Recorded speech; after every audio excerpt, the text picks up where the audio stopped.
la lame du scalpel trancha la chair avec une précision impitoyable, et Julien sentit son propre cœur s'emballer, comme si chaque incision qu'il pratiquait sur ce patient anonyme ouvrait une plaie dans sa propre poitrine. « Tiens bon, mon vieux, murmura-t-il à l'homme inconscient sur la table d'opération, mais les mots étaient pour lui-même un talisman contre l'angoisse qui le rongeait depuis des semaines. Soudain, le moniteur cardiaque émit un bip strident, et le monde de Julien bascula, son propre pouls, ce traître silencieux, se fit entendre dans ses tempes, un rappel brutal que le chirurgien invincible n'était plus qu'un mortel au bord du gouffre. Paris, cette ville des amours éternels et des cœurs brisés, s'étalait sous ses fenêtres comme un tableau vivant, mais Julien Duval n'y voyait plus que des ombres. À 42 ans, il était l'un des meilleurs chirurgiens cardiaques de l'hôpital Cochin, un homme dont le nom évoquait la précision d'un maître horloger réparant les mécanismes les plus fragiles de l'existence humaine. Ses mains, fines et assurées, avaient sauvé des centaines de vies, cousu des artères déchirées, greffé des cœurs étrangers dans des poitrines vides d'espoir. Pourtant, ce matin-là, alors qu'il relisait son dossier médical pour la énième fois, il comprit que le destin, ce farceur cruel, avait décidé de lui jouer un tour à sa mesure, une cardiomyopathie dilatée, avancée, inopérable par ses pairs. Ironie du sort, avait-il ricané à son reflet dans le miroir, mais le rire s'était étouffé dans sa gorge, laissant place à une peur viscérale, primitive, qu'il n'avait pas ressentie depuis l'enfance. Les couloirs de l'hôpital, imprégnés d'une odeur âcre d'antiseptique et de café brûlé, semblaient se resserrer autour de lui comme un étau. Julien marchait d'un pas mesuré, saluant d'un hochement de tête les infirmières qui le regardaient avec une compassion qui l'haïssait. Il n'était pas du genre à s'apitoyer, il était Julien Duval, fils d'un banquier lyonnais et d'une pianiste aux doigts d'ivoire, élevé dans l'idée que la faiblesse était un luxe qu'on ne pouvait s'offrir. Mais cette faiblesse-là, tapie dans sa poitrine, le forçait à affronter des vérités qu'il avait enterrées 20 ans plus tôt.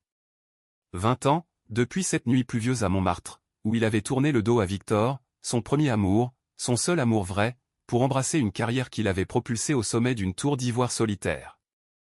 Victor Lefebvre. Le nom surgit dans son esprit comme un fantôme bienveillant, ou peut-être maléfique, il ne savait plus.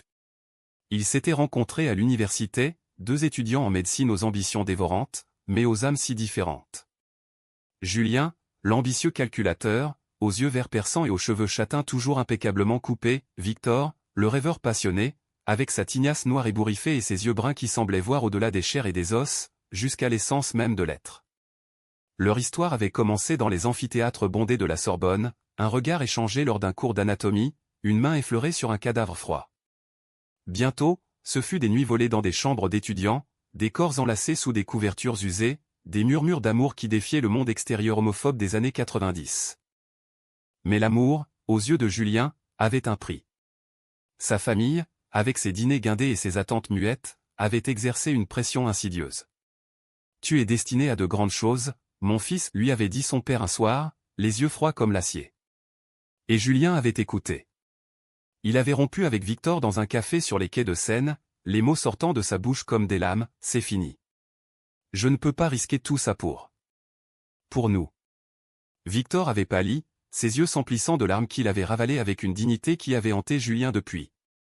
Tu me tues, Julien, avait-il murmuré avant de se lever, laissant derrière lui une tasse intacte et un cœur en miettes. Aujourd'hui, ironie suprême, c'était Victor qui détenait peut-être la clé de sa survie. Les examens avaient révélé que Julien avait besoin d'une greffe cardiaque urgente, et les listes d'attente étaient interminables. Mais un collègue, lors d'une conférence à Lyon, avait lâché une information anodine, Victor Lefebvre, désormais un éminent chirurgien en transplantation à l'hôpital Saint-Louis, avait développé une technique révolutionnaire pour les cœurs en urgence.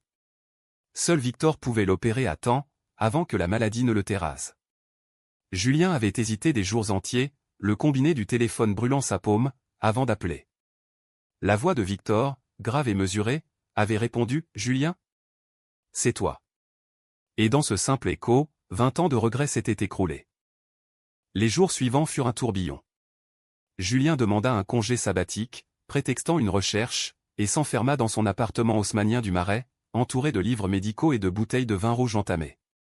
Il repensait à Victor sans cesse, à leur promenade le long de la Seine, main dans la main sous le couvert de la nuit, à la façon dont Victor riait, un rire franc qui faisait vibrer l'air comme une note de jazz, à la chaleur de son corps contre le sien, une encre dans le chaos du monde. Pourquoi avait-il fui? La peur, bien sûr, mais aussi l'ambition, cette voracité qui l'avait consumé. Et maintenant, face à la mort, il réalisait que son plus grand échec n'était pas médical, mais humain, il avait abandonné l'homme qu'il avait aimé sans condition. Un soir, alors que la tour Eiffel scintillait au loin comme un phare moqueur, Julien reçut un message, « Demain, 14 heures, mon bureau. Viens seul. » Pas de chaleur, pas de rancune apparente, juste cette précision chirurgicale qui était la marque de Victor. Julien s'allongea sur son lit, la main sur sa poitrine où le cœur battait irrégulièrement, et pour la première fois depuis des années, il pleura. Pas de larmes bruyantes, mais un sanglot silencieux, un aveu à l'univers qu'il était temps de réparer ce qu'il avait brisé. Le lendemain, Paris se réveillerait sous un ciel d'octobre gris, et avec lui, Julien affronterait son passé, armé seulement d'un espoir fragile et d'un amour qu'il n'avait jamais vraiment perdu. Les rues du 10e arrondissement grouillaient de vie, des vendeurs de marrons chauds exhalaient leurs parfums sucrés, des couples se frôlaient sous des parapluies partagés, indifférents aux crachins qui mouillaient les pavés. Julien marchait d'un pas hésitant, son manteau noir claquant contre ses jambes, le dossier médical serré sous son bras comme un bouclier dérisoire.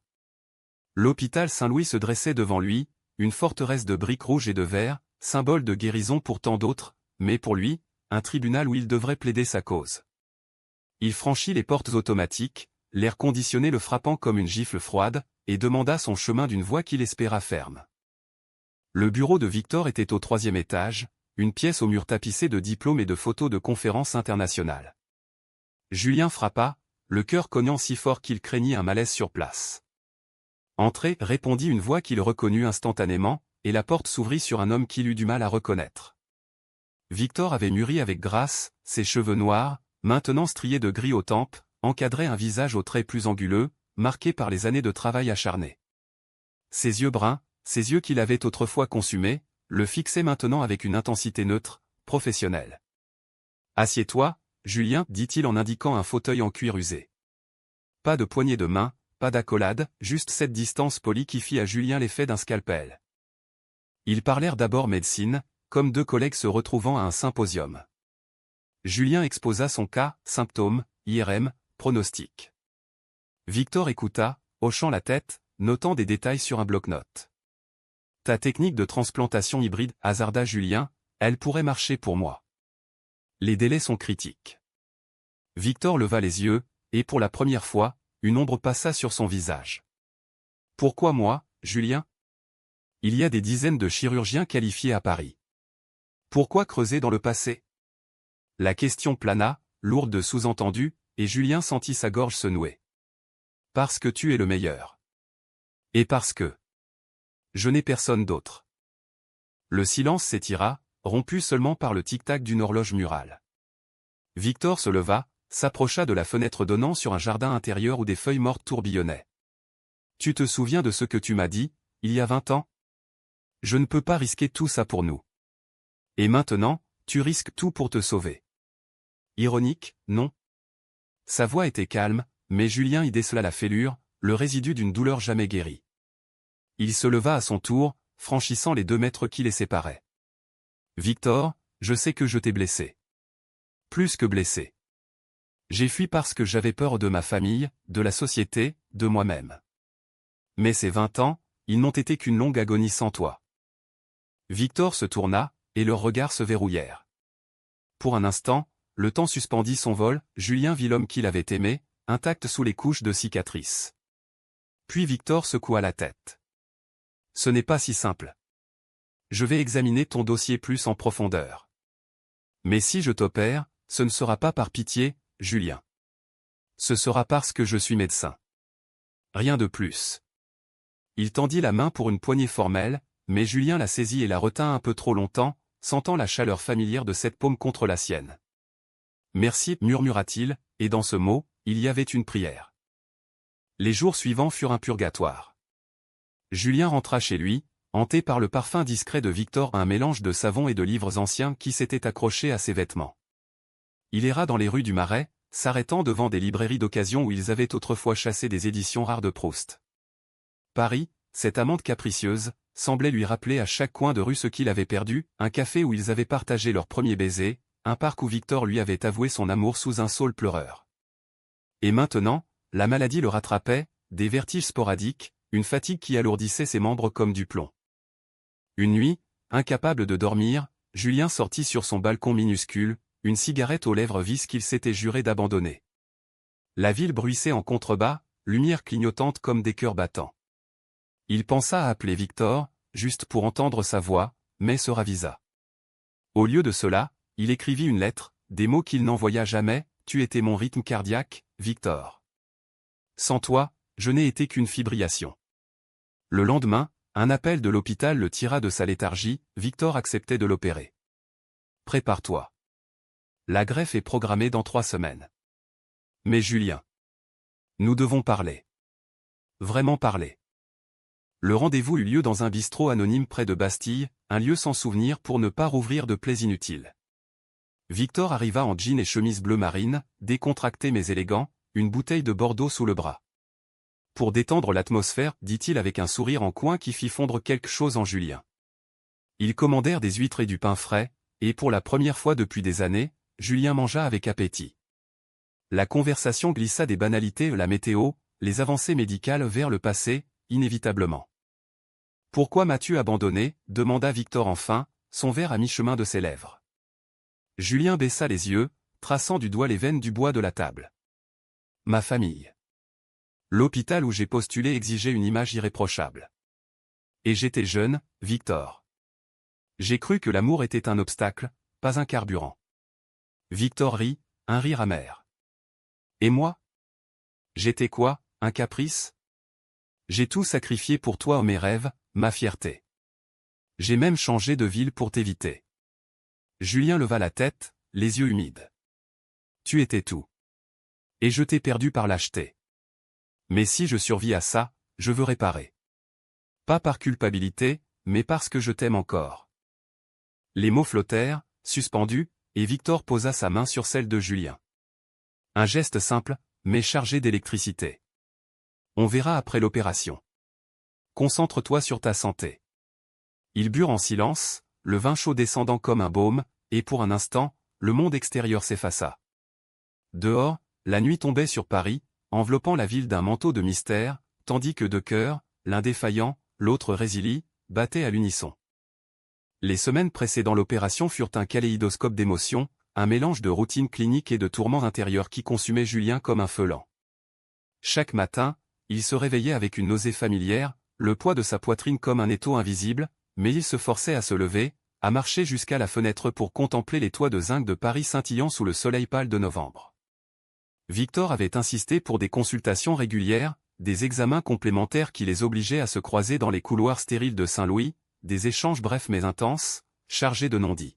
« Ton ventricule gauche s'affaiblit » notait Victor d'une voix professionnelle, mais ses yeux trahissaient une inquiétude plus personnelle, un éclat de tendresse qu'il ne pouvait réprimer. Julien, de son côté, sombrait dans une introspection forcée. Il relisait de vieux journaux intimes, ces carnets reliés en cuir qu'il avait cachés dans un tiroir depuis des lustres, et chaque page ravivait des souvenirs comme des éclats de verre. Il se revoyait avec Victor lors de leur premier Noël ensemble, dans un petit appartement loué à la campagne normande, décoré de guirlandes bon marché et d'un sapin rachitique. Ils avaient fait l'amour devant la cheminée, les flammes dansant sur leur peau nue, et Victor avait murmuré, pour toujours, Julien. Contre vent et marée. Des mots qui, à l'époque, lui avaient semblé éternels, aujourd'hui, ils sonnaient comme une prophétie brisée. Pourquoi avait-il douté ? Pourquoi avait-il choisi la solitude dorée d'une carrière brillante au lieu de la chaleur incertaine d'un amour vrai ? Les amis de Julien, ses collègues distants, ses connaissances mondaines le bombardèrent de visites superficielles, apportant des fleurs fanées et des encouragements vides. « Tu vas t'en sortir, champion » disait Marc, son assistant en chirurgie, en claquant une main sur son épaule. Mais Julien hochait la tête poliment, le cœur ailleurs. Ce fut lors d'une de ces visites que le conflit surgit, inattendu et dévastateur.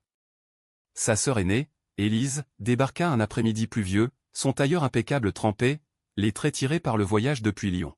« Papa et maman veulent te voir » annonça-t-elle sans préambule, s'asseyant sur le bord du lit comme une juge. « Ils sont fiers de toi, tu sais. Malgré tout. » Julien se raidit, sentant la vieille colère remonter. « Malgré tout ? Tu veux dire malgré mon orientation, Élise ? Malgré le fait que je ne leur ai jamais donné de petits-enfants hétérosexuels pour parader en société ?» Sa sœur rougit, baissant les yeux. « Ne sois pas si amère. Ils t'aiment à leur façon. Et maintenant, avec cette maladie. C'est le moment de te réconcilier. Les mots le frappèrent comme une gifle. Réconcilier? Avec des parents qui avaient fermé les yeux sur son coming out forcé, qui avaient applaudi quand il avait rompu avec Victor pour se concentrer sur sa carrière? Sors d'ici, dit-il d'une voix basse, tremblante. Élise se leva, les lèvres pincées. Tu vas regretter ça, Julien. La famille, c'est tout ce qu'il te reste. Mais ce n'était pas vrai. Ce soir-là, alors que la pluie martelait les vitres, Victor frappa à sa porte. Il portait un imperméable dégoulinant, un sac de provisions à la main, du fromage, du pain croustillant, une bouteille de Châteauneuf du Pape. Je passais par là, mentit-il avec un sourire espiègle, mais Julien vit clair dans son jeu. Ils dînèrent sur le balcon abrité, à la lueur d'une bougie, parlant de tout et de rien, des patients excentriques, des livres lus récemment, des voyages rêvés. Puis, inévitablement, le passé ressurgit. Ta sœur m'a appelé, avoua Victor en versant du vin. Julien sursauta. Quoi? Elle t'a harcelé? Victor secoua la tête. Non, juste pour savoir si je m'occupais bien de toi. Elle a l'air inquiète. L'inquiétude de Julien se mua en rage. Inquiète? Elle défend encore leurs vieilles idées. Ils m'ont poussé à te quitter, Victor. Leur silence, leur regard. C'était une prison. Victor posa son verre, son expression adoucie par la compassion. Et toi, Julien? Étais-tu prisonnier, ou gardien? La question le désarma. Il tendit la main, effleura les doigts de Victor, et cette fois, l'autre ne se retira pas. Leurs paumes se joignirent, chaudes, familières, et un courant passa entre eux, un pont jeté sur l'abîme des ans. J'étais les deux, murmura Julien. Mais je veux être libre, maintenant. Avec toi. Ils ne firent pas l'amour cette nuit-là, trop de prudence, trop de fragilité, mais ils dormirent enlacés sur le canapé, le corps de Victor comme un rempart contre la tempête intérieure de Julien. Au matin, le soleil perça les nuages, et pour la première fois depuis des mois, Julien se sentit vivant, son cœur battant non pas en arythmie, mais en rythme avec un autre. Pourtant, le répit fut bref. Quelques jours plus tard, lors d'un examen préopératoire, Victor découvrit une complication, une infection latente qui rendait la greffe plus risquée. On peut reporter, proposa-t-il, le front plissé. Julien refusa net. Non. Si je recule, je n'avancerai jamais. Mais dans ses yeux, Victor lut la peur, et ce soir-là, il y resta, murmurant des promesses dans l'oreille de Julien jusqu'à l'aube. La préparation à l'opération devint une danse rituelle, visite quotidienne, injection de corticoïdes, conseils nutritionnels murmurés comme des secrets d'amants.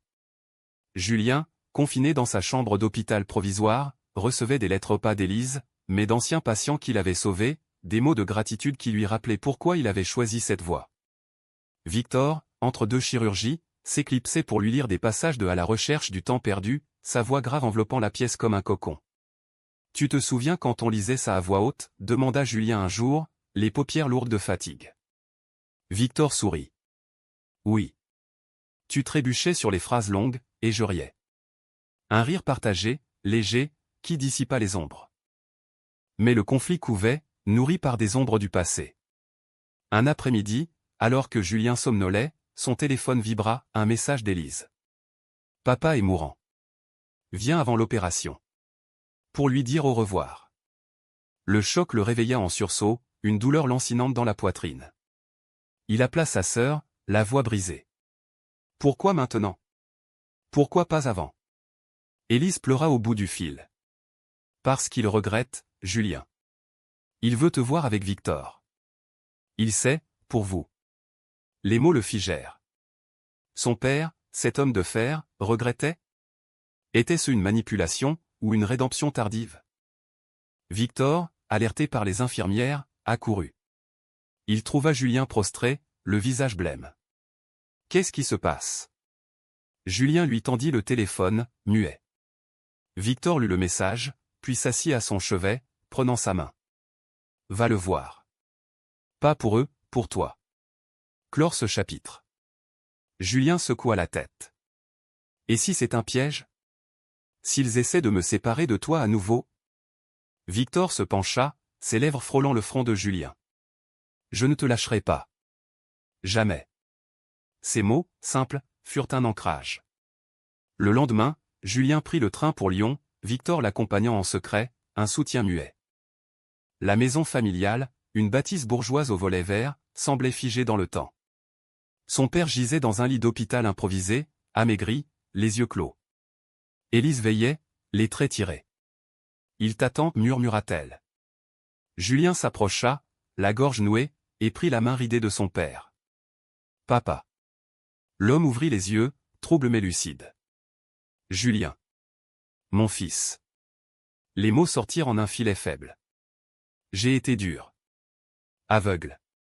Ton Victor. C'est un bon homme. Ne le perds pas, comme je t'ai perdu. » Les larmes coulèrent, chaudes, libératrices. « Je ne le perdrai pas, promit Julien. » Son père sourit faiblement, puis ferma les yeux pour toujours. Le retour à Paris fut un deuil doux amer, un poids levé mais un vide creusé. Victor fut là, dans le compartiment du train, serrant Julien contre lui tandis que la campagne défilait. « Tu as été courageux » murmura-t-il. Julien enfouit son visage dans son cou. « Seulement parce que tu es là. » Cette nuit-là, dans l'appartement, ils s'aimèrent enfin, avec une tendresse nouvelle, forgée dans le feu des épreuves. Les corps se redécouvrirent, lents, explorateurs, et dans l'extase, Julien sentit son cœur se traître battre fort, vivant. Pourtant, le destin, ce joueur impitoyable, réservait encore des surprises. À 2 jours de l'opération, un donneur se présenta, un cœur compatible, jeune, vigoureux. Victor exulta.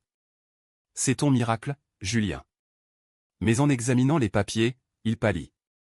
Le donneur était un jeune homme de 25 ans, mort dans un accident de moto et son nom résonna comme un coup de tonnerre, Alexandre Lefebvre, le neveu de Victor. « Mon Dieu » souffla Victor, s'effondrant dans un fauteuil. Julien, encore faible, se redressa. « C'est impossible. » Le deuil frais de Victor se mua en tempête, colère, culpabilité, un tourbillon qui le fit douter. Comment opérer en sachant que c'est le cœur de mon neveu qui battra en toi? C'est une trahison. Le conflit éclata cette nuit-là, dans la chambre d'hôpital. Victor hurla, les poings serrés, « Tu m'as déjà pris une partie de moi autrefois. Maintenant, ça ?» Julien, les larmes aux yeux, répliqua, « C'est la vie qui nous lie, Victor. Pas une malédiction. » Ils se séparèrent en sanglots, Victor fuyant dans la nuit parisienne, Julien seul avec un cœur qui faiblissait. Le lendemain, l'hôpital bruissait de rumeurs, et Julien, brisé, se demanda si l'amour pouvait survivre à tant de douleurs. La nouvelle de la mort d'Alexandre Lefebvre se répandit comme une traînée de poudre dans les cercles médicaux parisiens, un tragique hasard qui liait le personnel de l'hôpital dans un deuil collectif. Julien, cloué au lit par l'attente et la maladie, apprit les détails par bribes, un accident banal sur l'autoroute A6, une moto glissant sur une flaque d'huile, un jeune homme plein de promesses fauchées en pleine nuit. Alexandre était étudiant en architecture, passionné de musique électronique, et surtout, le fils de la sœur cadette de Victor, une branche de la famille que Julien n'avait connue que de nom.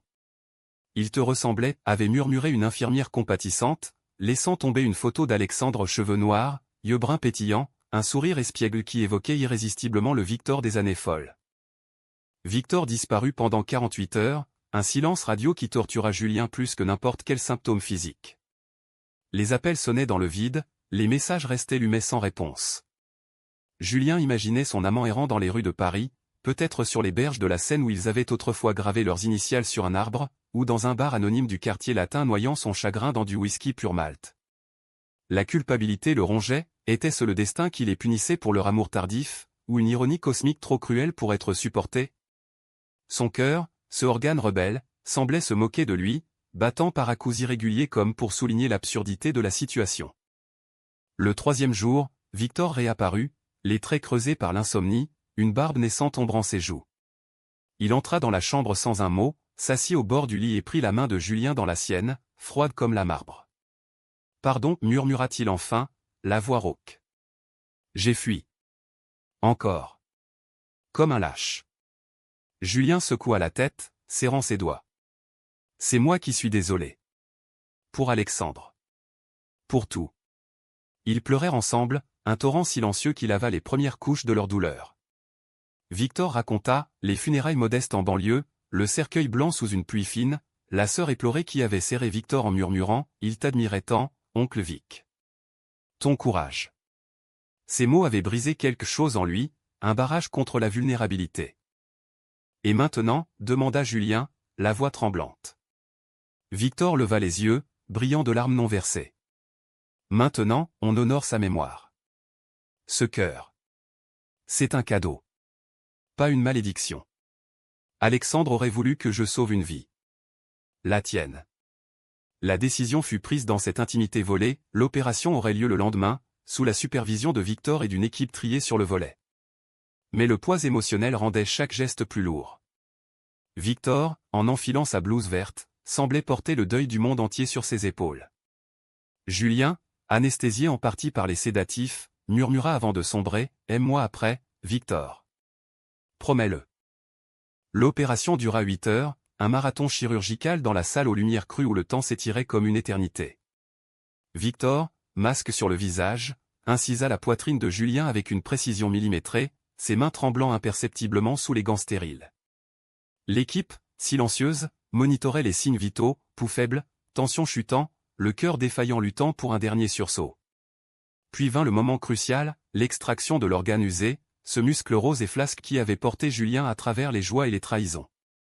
Victor le tint un instant dans sa paume, un geste presque rituel, avant de le confier à un assistant.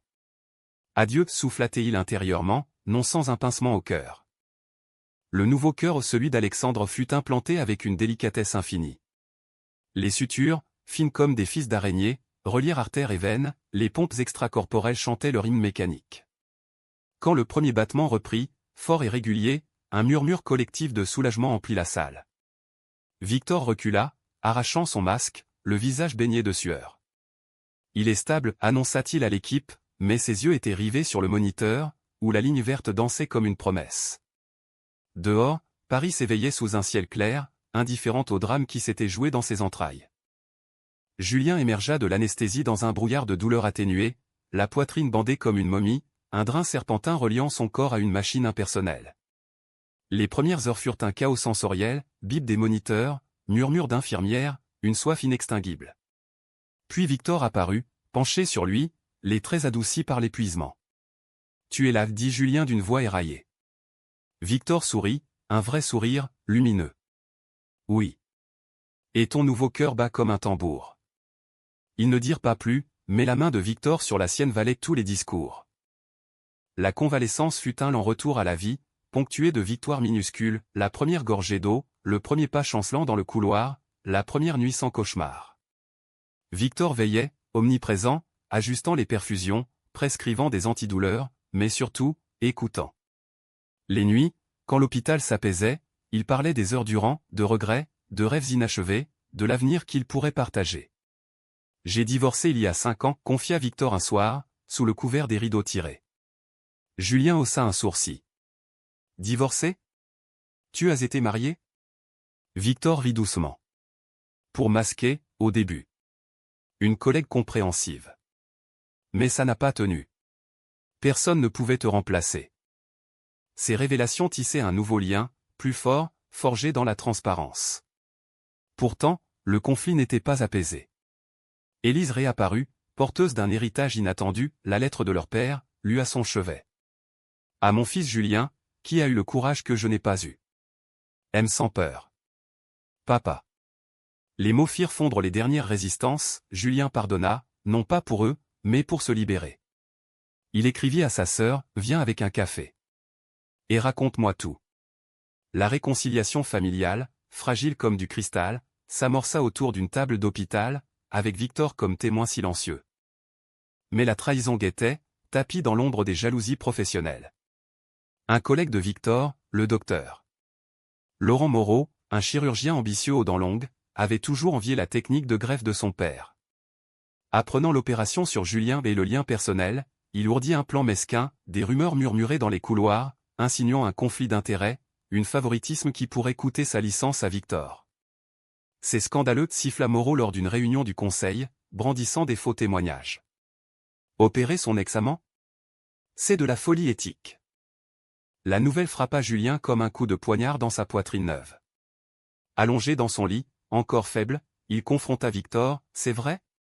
Les accusations ?» Victor, pâle, hocha la tête. « Oui. Mais je m'en fous. C'est pour toi que j'ai fait ça. La colère de Julien éclata, pas au prix de ta carrière. Tu m'as sauvé, mais à quel coût? Ils s'affrontèrent verbalement, des mots acérés comme des bistouris. Tu recommences, Victor. Tu sacrifies tout pour moi, comme avant. Et toi, tu doutes encore? Après tout ça? La nuit qui suivit fut un abîme. Julien, seul, repensa à leur rupture initiale, à la façon dont l'ambition avait tout gâché. Était-ce un cycle maudit? Au matin, il appela Moreau, la voix ferme malgré la faiblesse. Retirez vos accusations, ou je témoigne contre vous pour diffamation. Le bluff fonctionna, Moreau, surpris, recula, craignant un scandale plus grand. Victor, apprenant la manœuvre, enveloppa Julien d'un regard empli d'admiration. Mon héros, murmura-t-il, et ils s'embrassèrent pour la première fois depuis l'opération, un baiser doux, salé de larmes, scellant une alliance indéfectible. Paris, en ces jours de décembre, se parait de lumière festive, un contraste joyeux avec les ombres intérieures.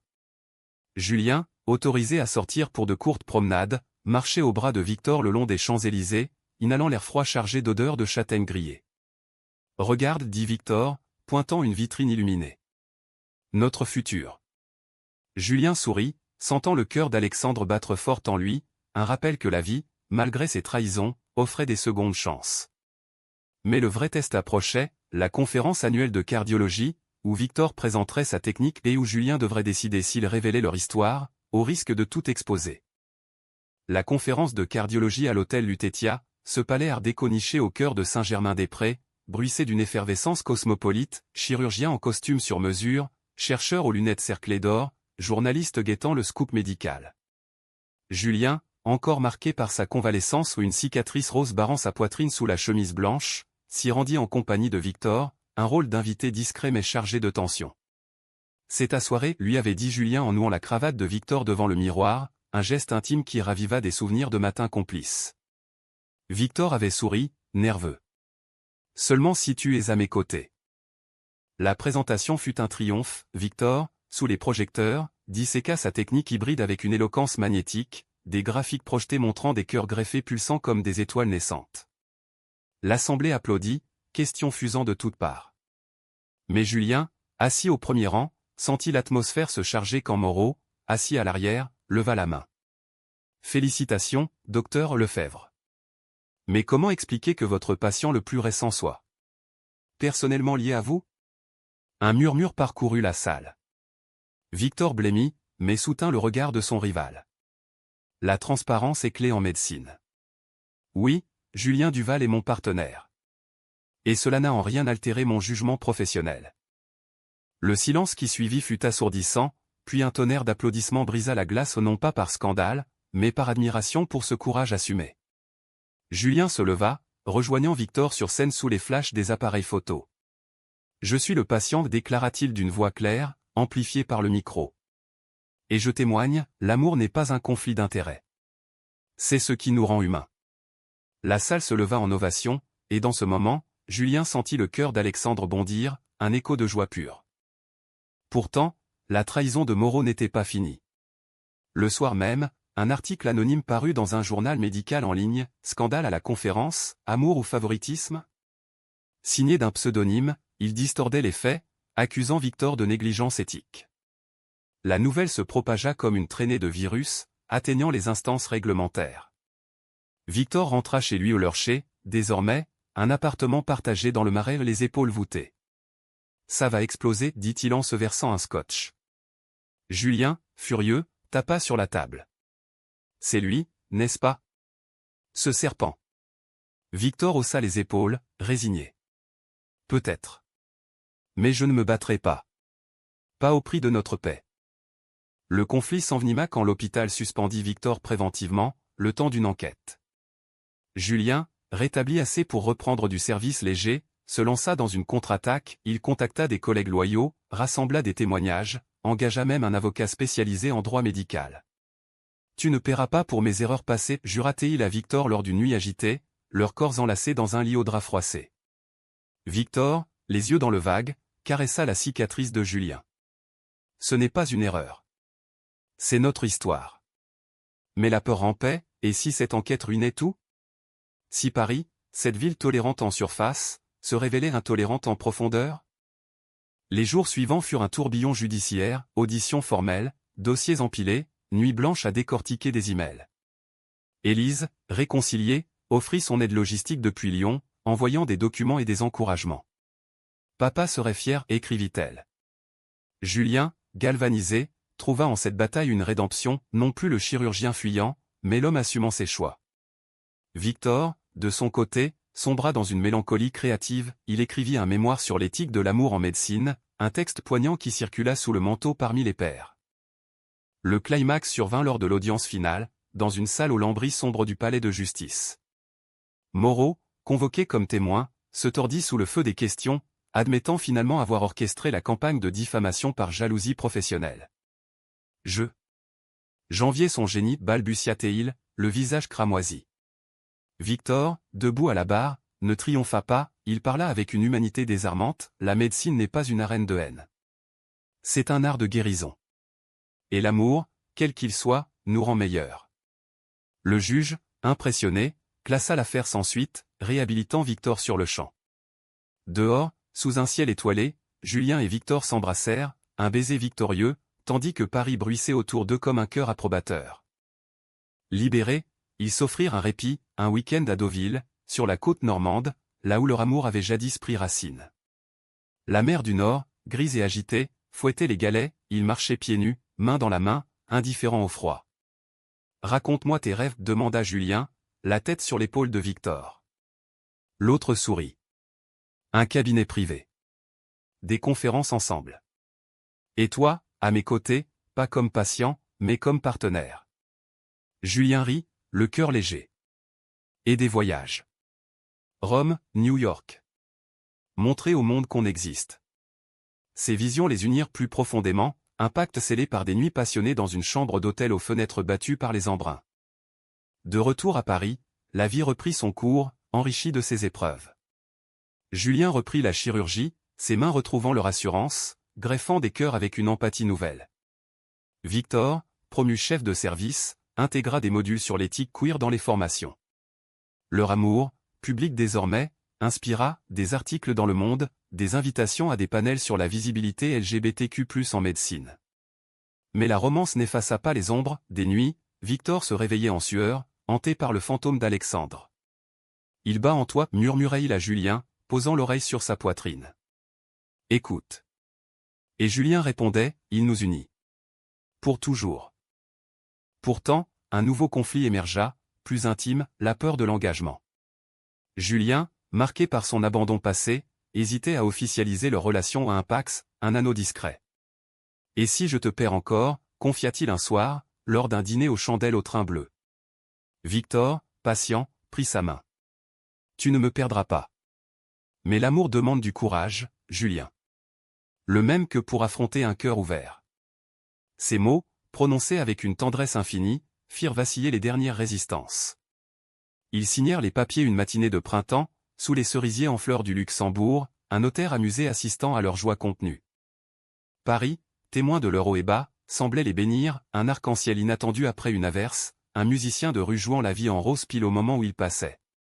Leur histoire, tissée de drames et de rédemption, devint une légende chuchotée dans les cercles médicaux, non pas un scandale, mais un témoignage humaniste. Julien, sentant le cœur d'Alexandre pulser en lui, se promit de vivre pleinement, opérer avec compassion, et aimer sans retenue, guérir les blessures invisibles. L'été enveloppa Paris d'une lumière dorée, transformant les boulevards en tapis de chaleur et les fontaines en miroirs miroitants. Julien et Victor, unis par leur pax frais et par un amour chevillé au corps, s'offrirent une lune de miel tardive, une semaine en Toscane, louant une villa perchée sur les collines de Chianti, entourée de vignes lourdes de raisins mûrs. Là, loin des bistouris et des dossiers, ils se redécouvrirent dans la simplicité, des petits déjeuners paresseux sur une terrasse en pierre, des randonnées main dans la main vers des villages médiévaux, des dîners arrosés de vin local où les rires fusaient comme des bulles de champagne. « C'est ça, la vie » murmura Victor une nuit, étendu nu sur des draps de lin, le clair de lune peignant des ombres sur sa peau. Julien, traçait les contours de son torse du bout des doigts, répondit, « Avec toi, oui. » De retour en France, la routine s'installa, douce et rythmée comme un cœur en santé. Julien, pleinement rétabli, reprit ses opérations avec une vigueur renouvelée, sa cicatrice désormais un badge d'honneur plutôt qu'une marque de vulnérabilité. Il opéra un adolescent transgenre, greffant un cœur défaillant avec une sensibilité qui fit couler des larmes à l'équipe, sauva une mère de famille lors d'un infarctus massif, cousant l'artère sous les projecteurs impitoyables d'une urgence. Chaque succès était dédié, en silence, à Victor et à Alexandre, un trio invisible qui guidait ses mains. Victor, de son côté, lança un programme innovant, des ateliers pour jeunes médecins LGBTQ+, des espaces sécurisés où partager expériences et peurs. Pour que plus personne n'ait à choisir entre amour et vocation, expliquait-il lors d'interviews, sa voix assurée masquant les cicatrices de son propre parcours. Leur appartement du Marais devint un havre, mur tapissé de photos E2 à Deauville, un selfie maladroit post-opératoire, une toile abstraite représentant un cœur entrelacé de ronces. Les dimanches étaient sacrés, marché aux puces pour chiner des vinyles de jazz, brunch avec Élise et ses enfants, qui appelaient désormais Victor Tonton Vic avec une innocence désarmante. Mais la vie, fidèle à son essence imprévisible, réservait encore un dernier soubresaut. Lors d'un contrôle de routine, Julien apprit une nouvelle inattendue, son corps rejetait légèrement le greffon, un épisode mineur mais nécessitant un ajustement médicamenteux. La peur revint, familière, un fantôme qu'il croyait exorcisé.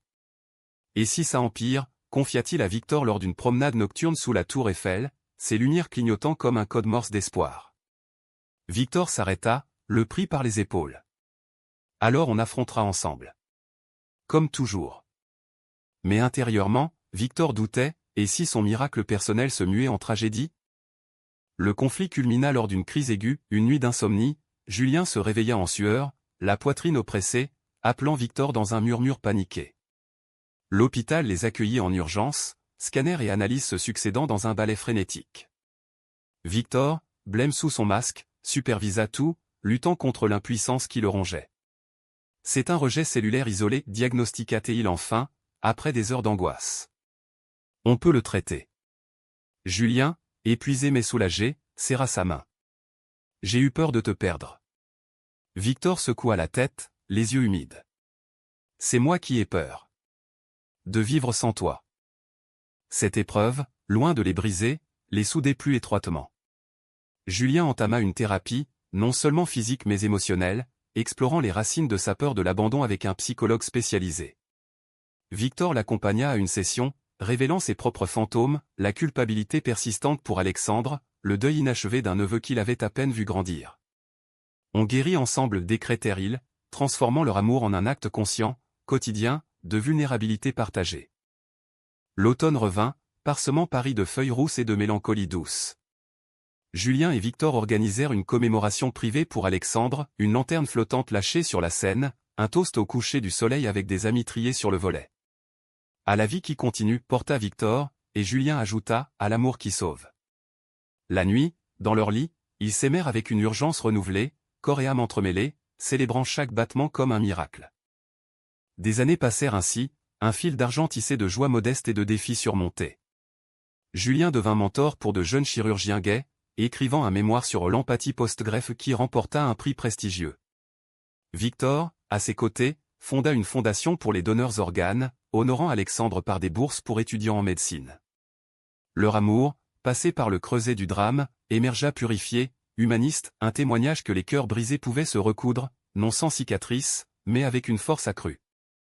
Un soir d'hiver, 25 ans après leur rupture initiale, ils se promenèrent sur le pont des Arts, là où tout avait basculé. La Seine coulait, noire et sereine, sous un ciel étoilé. Julien s'arrêta, sortant de sa poche 2 cadenas gravés, J&V, pour l'éternité. Victor rit, ému. Tu es incorrigible. Ils les accrochant ensemble, scellant leur pacte contre les cadenas des touristes. Je t'aime, murmura Julien, la voix rauque d'émotion. Victor l'embrassa, longuement. Et moi, je t'ai toujours sauvé. Paris, gardienne de leurs secrets, veilla sur eux tandis qu'ils rentraient, main dans la main, 2 silhouettes fondues dans la nuit. Le cœur de Julien battait fort, un rythme syncopé d'amour et de gratitude, rappelant que la vie, dans sa kermesse cruelle et tendre, offrait toujours une seconde chance pourvu qu'on ose la saisir.